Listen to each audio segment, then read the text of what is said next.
That is why most of these co-parenting situations exist. One person did not want to sacrifice anything to be with the other.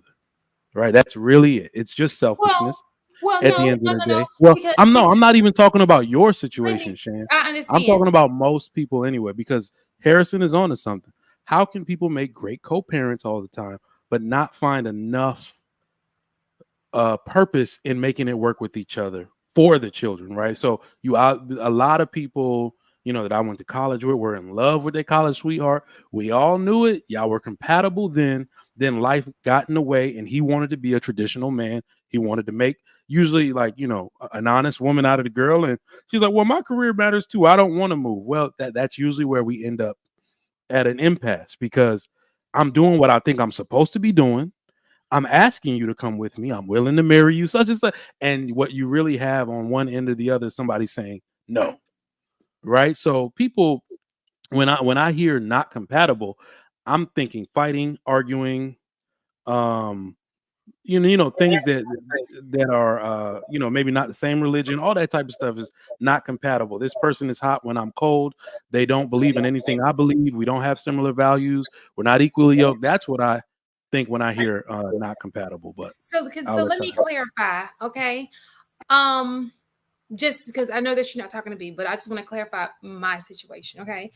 At one point he went to law school at the University Mhm. of Missouri.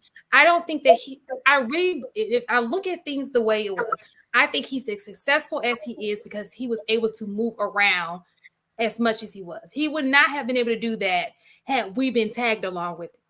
You understand? Now he was a great parent when he was doing it because he did as much as he could possibly do in a different state. But from hopping from one to the other, it was just like there would have been no stability. Does it make sense? No. So I had to stay. So listen. So even with, let's just take the University of Missouri Law School, Yeah. full-time student on Uh-huh. campus.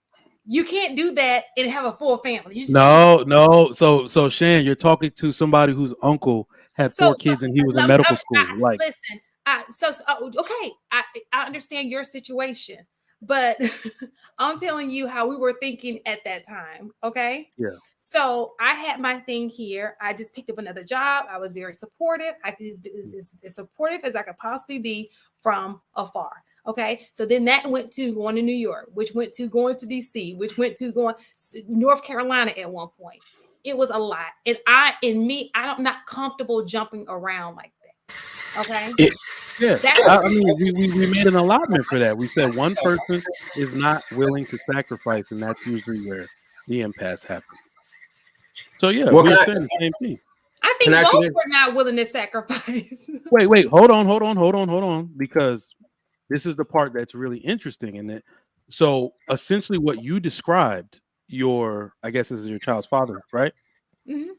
What you described him as is a high value man. What is all women saying they want right now? So somebody is going to be willing to do all of that because that's usually what women have to do to get one. If we're being honest, if y'all were younger, you have to move around with him. You have to step out on faith. My wife moved to Houston for me. She won, right? So it's like most women have to do that. And right now, have you ever, let me not even to be too personal, have you ever just for a sliver of a second thought, what would my life be like had I to sacrifice that? Would I still be married to a high value man? You never think that? No. Mm, no. Okay.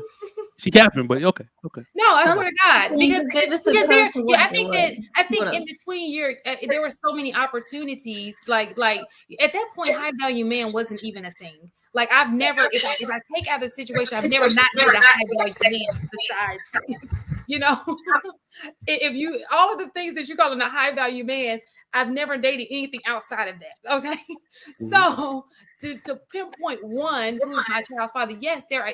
I've taken the high value out. Going back, if anything, I do regret having a kid out of wedlock. That's what I regret. If you want to get me on regretting something, it's not because of his job or what he does. It's simply because, yes, ideally, I would want to be married to the man that I have children with. And Marcus, I think that's you.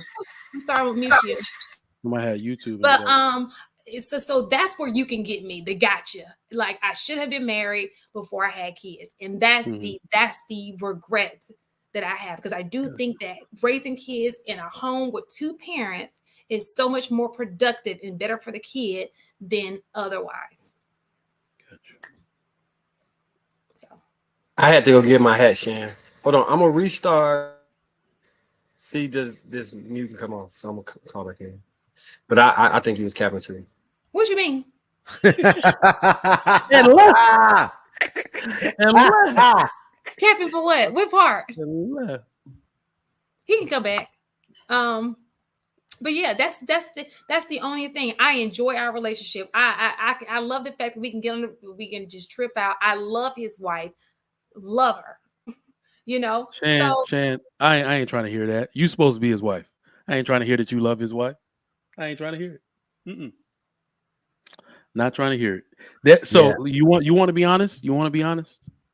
You want to really be honest? There are men who go through. Let me try to search my memory banks.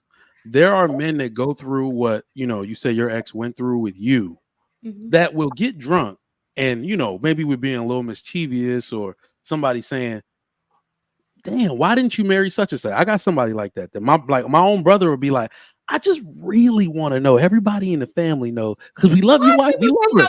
We love her." But they'd be like, "Did you ever think about what it would?